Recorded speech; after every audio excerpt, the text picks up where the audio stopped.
നമ്മുടെ ഒപിയിൽ ഈടായിട്ട് കുറേ ആളുകൾ വരുന്നുണ്ട്. മെയിനായിട്ട് സ്ത്രീകളാണ് വരുന്നത്. അവർ വരുന്നത് വെച്ചാൽ അവർക്ക് ബ്ലഡ് കുറവുള്ള പ്രശ്നങ്ങളാണ് അവർ പറയുന്നത്. പക്ഷേ അവർക്ക് അത് അറിയുന്നില്ല. അവർക്ക് ബ്ലഡ് കുറഞ്ഞിട്ടാണ് അവരിങ്ങനെ പ്രശ്നങ്ങളും കാര്യങ്ങളൊക്കെ പറയുന്നുള്ളത്. അവർ വന്ന് പറയുന്നത് വെച്ചാൽ ഡോക്ടറെ എനിക്ക് തല ചുറ്റുന്നുണ്ട്, കണ്ണിൽ ഇരുട്ട് കയറുന്ന മാതിരി തോന്നാറുണ്ട്, എനിക്ക് മണ്ണ് തിന്നാൻ തോന്നുന്നുണ്ട്, അല്ലെങ്കിൽ അവർ പറയും ഭയങ്കര ക്ഷീണമാണ്, കിതപ്പാണ്, എന്തെങ്കിലും ജോലിയൊക്കെ ചെയ്യുമ്പോൾ പെണ്ണ് കിതച്ച് പോവുകയാണ്, എനിക്കൊന്നും ചെയ്യാൻ കഴിയുന്നില്ല, എപ്പോഴും ഉറങ്ങണം എന്നുള്ളൊരു ടെൻഡൻസിയും കാര്യങ്ങളൊക്കെയാണ് വരുന്നത്. മുടി കൊഴിച്ചിൽ ഭയങ്കരമായിട്ട് വരുന്നുണ്ട് പറയാറുണ്ട്. ചിലർ പറയും കയ്യിലും കാലിലൊക്കെ ഭയങ്കര ഭാരമാണ്, ഒരു ഹെവിനെസ് ഫീൽ ചെയ്യുന്നുണ്ട്, കാലിലും കയ്യിലൊക്കെ ചിലപ്പോൾ നീര് വരാണ്ട്, മുഖത്തൊരു പഫിനെസ് പോലൊക്കെ കാണും.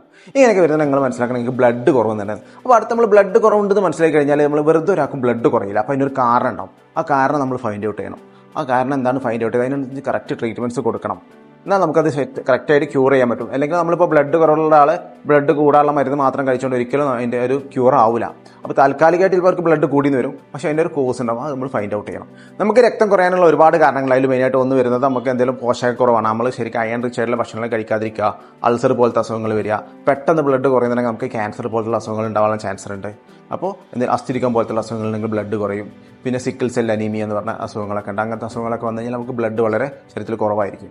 അനീമിയയുടെ ഇങ്ങനത്തെ ലക്ഷണങ്ങൾ കണ്ടു കഴിഞ്ഞാൽ നിങ്ങൾ ഒരിക്കലും സ്വയം ട്രീറ്റ് ചെയ്യാൻ നിൽക്കരുത്. നിങ്ങൾ ഡോക്ടറെ കാണണം, കൺസൾട്ട് ചെയ്തിട്ട് കറക്റ്റ് പ്രോബ്ലംസ് ഫൈൻഡ് ഔട്ട് ചെയ്ത് ട്രീറ്റ്മെൻറ്റ് എടുക്കണം. എന്നാലും നമുക്കത് കംപ്ലീറ്റ്ലി ക്യൂർ ആകാൻ പറ്റില്ല. അല്ലെങ്കിൽ നമ്മൾ അയൺ ടാബ്ലറ്റ്സ് വാങ്ങി കഴിക്കുകയാണെങ്കിൽ നമുക്ക് എന്തായാലും റിപ്പീറ്റഡ്ലി വന്നുകൊണ്ടിരിക്കും.